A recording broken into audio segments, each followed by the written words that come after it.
Good evening. Thanks for joining us for the Monday edition of Source 16 News at 10. New this hour, the U.S. Army Corps of Engineers is expected to increase water releases at Barkley Dam that could cause some minor flooding. According to a release, the U.S. Army Corps of Engineers is expected to increase to 120 cubic feet per second, or KCFS, and will remain steady through at least tomorrow. Tailwater elevations will increase 8 feet over the next 2 days to reach around 338 feet by Wednesday. Officials say this will cause flooding in the immediate vicinity of the dam, mainly affecting a few low-lying roads. However, evacuations are not expected.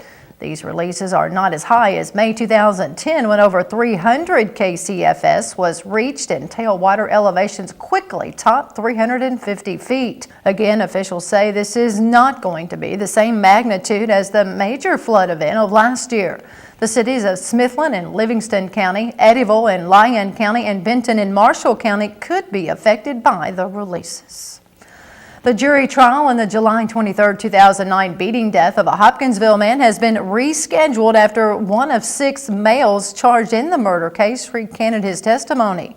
According to prosecutor Lynn Pryor, 18-year-old Devontae Hampton wrote a statement recanting his testimony sometime last week, which reportedly described the other defendants' roles in the murder. The trial was scheduled to get underway today, but due to Hampton's unexpected testimony, Christian Circuit Court Judge John Atkins set a new trial date for May 2nd through May 6th for 21-year-old Cortez Lynch, LaCagle Kendrick, 17-year-old Tavian Spencer, Jeremy Spencer, 17-year-old German Charles, and Hampton. Hampton is currently booked into the Christian County Jail after he violated his condition of release when a weekend drug test showed that he had traces of marijuana in his system. The 6 youths are accused of murdering 41-year-old John Lyle of Hopkinsville on July 23, 2009, who reportedly was a drug informant to local law enforcement. In addition, Atkins set Lynch's bond at $4,000 so that he could pay $1,000 out of pocket for an ankle monitoring bracelet. Meanwhile, Atkins set a $5,000 bond amount for Spencer and Childs, whose ankle devices will be paid for by juvenile probation. In addition to wearing the ankle monitoring devices, the defendants were ordered to not have any communication with anyone and to not leave their homes. LaCagle Kendrick and Jeremy Denson remain out of jail on bond. A Webster County man is dead after nearly a 7-hour standoff with law enforcement agencies. Around 10:10 Saturday night, Kentucky State Police received a call for assistance from the Clay Police Department in reference to a barricaded subject, 32-year-old Larry D. Brown, at a home at 1298 Listman Mount Myria Road. State police say Brown had discharged a firearm several times inside the residence and continued to fire shots inside the home as officers tried to negotiate with him. Around 5:40 Sunday morning, Brown reportedly fired a shot through the door of the home toward officers. He then exited the residence armed with a shotgun and fired another shot toward police. At that time, 2 state troopers and Webster County Deputy Sheriff Steve Madden returned fire, hitting Brown and killing him. The 2 state troopers have been placed on administrative leave pursuant to Kentucky State Police policy. An autopsy was scheduled for today at the State Medical Examiner's Office in Madisonville. A Hopkinsville police officer is suspended with pay after being arrested for allegedly assaulting his wife over the weekend. Officials say 29-year-old patrolman Brandon Tedford was involved in an altercation with his wife where she suffered redness and swelling under her right eye and cheek and bruises on her left arm Sunday morning. The victim told police Tedford grabbed her and hit her during an argument. Hopkinsville Police Public Information Officer Paul Ray told Source 16 Police Chief Guy Howie met with Tedford today and suspended him with pay pending an investigation into the incident. He is charged with 4th-degree assault. Phase 3 of the Breathitt Pensacola Parkway extension at Hopkinsville is expected to open to traffic tomorrow. However, the official ribbon cutting has been moved to March 25th. Kentucky Transportation Cabinet spokesman Keith Todd says the completion of the extension project south of Hopkinsville will open a new 6-mile section of the 4-lane from Pensacola Parkway exit 7 at Fort Campbell Boulevard to Interstate 24. In addition, the new highway includes interchanges for the US 68 Hopkinsville bypass and Lover's Lane near the Hopkinsville Convention Center.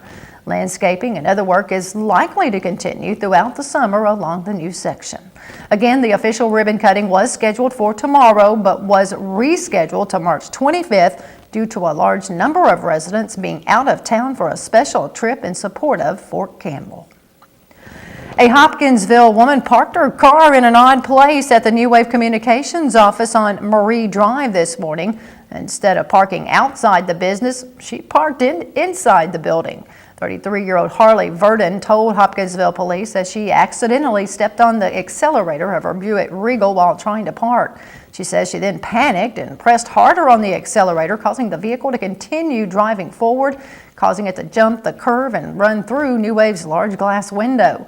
Verdon's vehicle came to a stop after striking several items within the business, which includes advertisements and office equipment. Fortunately, no injuries were reported in the incident. Utility businesses in the Hopkinsville Christian County area are trying to make deployments easier on military service members and their families. Hopkinsville Water Environment Authority, Pennyrile Electric, and Hopkinsville Electric System are now offering new policies to help reduce the stress of deployments. HWEA General Manager Lynn Hale says customers can bring in their deployment orders to the HWEA office, and they will waive the service charge for reconnection when they return to the area. Hopkinsville Electric System General Manager Austin Carroll says they will waive the $25 connection fee for any returning soldier when they present their deployment orders. And Pennyrile Electric CEO Eston Glover says they will also waive the reconnection fee for any soldier that produces their deployment orders prior to departure.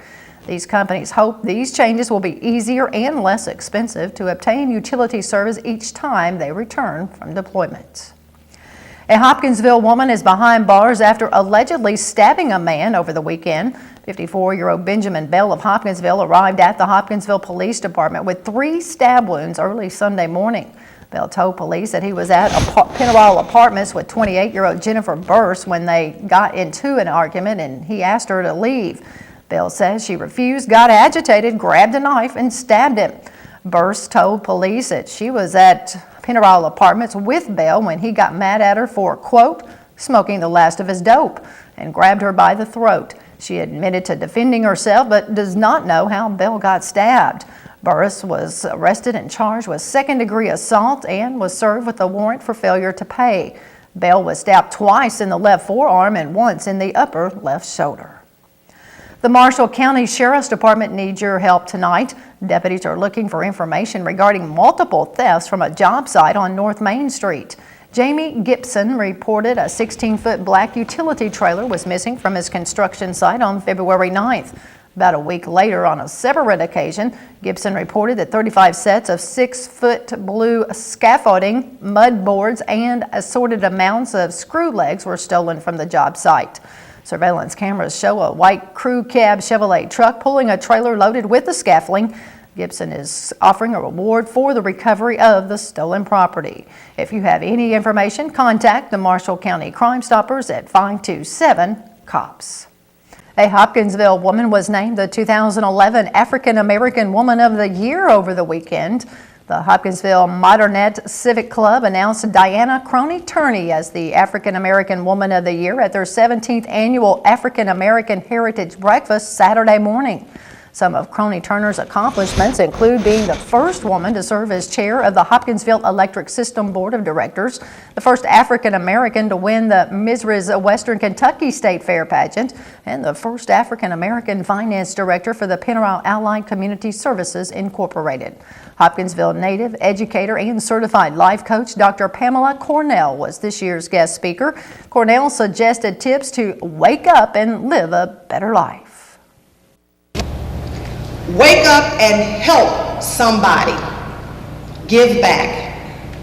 One of my favorite hymns from the time I was a little girl was, if I can help somebody as I pass along, if I can cheer somebody with a word or song, if I can show somebody he is traveling wrong, then my living shall not be in vain.